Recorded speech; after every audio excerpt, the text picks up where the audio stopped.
Hi, my name is Corey Holm, and I'm a CG specialist here at Chaos Group. Today, I'm going to demonstrate how V-Ray GPU Next for Maya can speed up your workflow. I'll touch on a few brand new GPU features for both look development and production rendering, which I'll use to help take my scene from this to this. Before jumping in, let's discuss GPU rendering for a moment. While there are pros and cons to both GPU and CPU rendering, graphics cards often outperform CPUs when processing parallel tasks such as ray tracing. GPU acceleration with V-Ray began nearly 10 years ago with V-Ray RT. Over time, it has gained all the features needed for production rendering as increasingly affordable GPUs have been developed with higher memory capacities. Since V-Ray also supports the NVIDIA NVLink, allowing you to connect two GPUs and share their memory, rendering production scenes on GPU has never been more attractive. With the launch of V-Ray GPU Next, we have focused our efforts on increasing GPU production features and have redesigned our GPU architecture so that it is now twice as fast as previous versions of V-Ray. We have also prioritized compatibility with the latest high-end graphics cards. In fact, the new NVIDIA RTX 2080s will work with V-Ray and the NVLink right out of the box. In addition to cutting-edge hardware, V-Ray also supports deferred texture loading on GPU, and we are working on supplying a complete out-of-core rendering solution for both textures and geometry to handle even larger scenes on GPU than previously possible. Now, I'd like to demonstrate a few ways V-Ray GPU Next can speed up your workflow. To get started with GPU, set your production renderer to CUDA. You can then manage your GPUs under the V-Ray GPU Render Devices Select dropdown. For my scene, I'm going to use a GTX 1080 Ti to render. From inception, V-Ray GPU Next has been intelligently configured so that for most scenes, the default settings will produce a great-looking image without any tweaking. A recommended best practice is to start rendering with the default settings and then make adjustments if necessary. For my scene, I'm going to use the default GPU render settings. Now let's take a look at lighting. For my scene, I'm going to use the V-Ray Sun and Sky system, which realistically emulates the light from the sun and will enable me to create a warm afternoon atmosphere for my train robbery scene. Let's do a quick IPR preview render and see how the scene looks so far. With V-Ray Next, we've rewritten the IPR renderer so that it updates even faster than before. For example, you'll have immediate feedback whenever you change the camera position or move the lights around in your scene. Moving geometry is also very fast in V-Ray GPU. When an object has been moved once, we make it dynamic.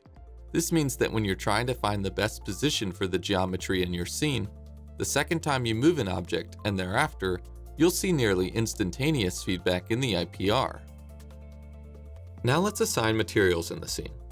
I have already created several shaders with V-Ray materials, as well as custom texture maps to use for diffuse, normals, reflection glossiness, and so on. Until now, I have been viewing my scene using the new IPR Debug shading in lighting mode, which assigns a mid-gray material to everything in the scene in order to preview the lighting. Let's turn it off so that I can see my scene fully shaded. Using V-Ray GPU, you can render very complex shading networks and high-resolution textures without needing to worry if V-Ray can handle it. Now, I'd love to speed up the IPR render even more so I can get a decent noise-free preview of my scene. We can accomplish this using the power of the new NVIDIA AI denoiser. Simply add the V-Ray denoiser render element and switch the denoiser engine from default V-Ray denoiser to NVIDIA AI denoiser and press render. The AI denoiser uses machine learning algorithms to intelligently guess what the image should look like without the noise. It does this really fast, which is why it is great for look development. For example, I can use the new isolate selector in the frame buffer to select the train material and then make a few adjustments to my satisfaction. You'll see that I get feedback at an instant, with significantly less noise as the AI denoiser quickly smooths out the image. Let's make a few more tweaks to the train shader here so I can make it look a bit rustier. Note that the AI denoiser produces slightly different results every time you render. Consequently, it's recommended to switch to the default V-Ray denoiser once you're ready to render your final production result. We have also added support in V-Ray GPU Next for blazing fast rendering of volumetric effects like smoke, fire, and fog. I'll share a few different methods for achieving production quality volumetric effects on GPU to enhance the sense of depth and realism in my scene. One option would be to use the V-Ray aerial perspective to create a straightforward approximation of a fog effect. For my scene, however, I'd like to demonstrate the V-Ray Environment Fog, which is a general-purpose volumetric shader that offers additional benefits such as the ability to produce atmospheric effects like God rays or volumetric shadows. Since V-Ray GPU Next supports directional lighting with volumetrics, you can even cast light beams to create effects such as headlights. Notice how fast the VFB updates in conjunction with the AI denoiser, smoothing out the preview so that we can get a sense of how the fog interacts with the lighting. And thanks to the power of the GPU, I can make adjustments to my scene in the fog settings and quickly review the results. Next, I'll demonstrate how to use volumetric grids for additional control. I'm going to turn off the environment fog in order to take advantage of some custom smoke effects, but I'll replicate the effect of the environment fog using the grids. The benefit of volume grids is their customizability, enabling you to load, shade, and render grid-based simulation cache files from software such as our own Phoenix FD. You can also import and render OpenVDB files exported from softwares like Houdini. Here I have a few volume grid containers for smoke simulations containing native Phoenix FD files. First, I'll enable 2 volume grids for smoke coming from the train. The AI denoiser works very rapidly in the frame buffer to fill in the basic shapes, giving us a quick sense of how the light interacts with the smoke. However, I don't think the details in the smoke are standing out enough here. I'm going to turn on 2 additional V-Ray lights to help make the smoke more visible. To do this, I've linked these 2 lights to only illuminate the smoke on the back of the train here, so as not to affect the sides of the train itself.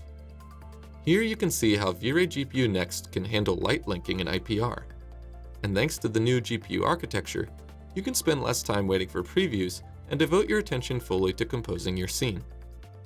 Finally, I'll enable a few volume grid containers I made for the horses kicking up dust. These will help to create a sense of movement and engagement with the horses in the environment.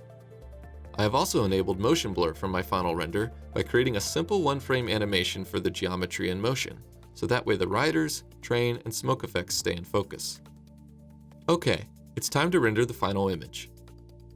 Let's switch back to the default V-Ray denoiser and add some additional render elements so that we can recomposite the beauty paths. In V-Ray GPU Next, we've also now added support for cryptomatte, which makes it easy to efficiently encode accurate mattes. Let's go ahead and add the cryptomatte render element here. I'm also going to add the GI, lighting, and reflection render elements. For the GI and lighting, I'm also going to check the denoise option in the extra V-Ray attributes section. The denoise render element option is a new feature, which evaluates all of the denoised render elements together, but gives you the flexibility to denoise them separately. This means that V-Ray now preserves the integrity of your image, even when recompositing together denoised render elements. Lastly, I'm also going to make sure that we've set our render mode to bucket rendering for the final image. Bucket rendering support is a brand new feature for V-Ray GPU Next, offering you even more flexibility for optimizing your final result. Okay, let's hit render. Lastly, I'd like for the sunlight that hits the metal in the train to have a glowing appearance, so I'm going to turn on the new bloom glare effect. This effect is part of the updated lens effects in V-Ray Next, making it very easy to use and capable of producing even better looking results. You can also save the lens effect as a separate render element for compositing. Now you've seen how to GPU render a scene using new workflows with V-Ray GPU Next for Maya. The many new GPU features, such as the AI denoiser, support for volumetric effects, and fast new GPU architecture provide both quick interactive previews for look development and production quality results, all while harnessing the power of your GPU. In the future, expect to see even more production-oriented features become available for GPU, such as deep output support for compositing, as well as integration of the V-Ray AL surface material for reproducing realistic skin. We hope that the many new features ahead will empower you to focus on the artistic elements of your scene and let V-Ray abstract away the technical burden for you. If you're interested in seeing more V-Ray GPU Next workflows, please subscribe to our channel, Chaos Group TV, for more tutorials and to keep up to date with our latest products and features. If you'd like to take advantage of the new GPU features available in V-Ray Next for Maya, we offer a 30-day free trial you can sign up for here. Thank you for joining me for this session, and see you next time.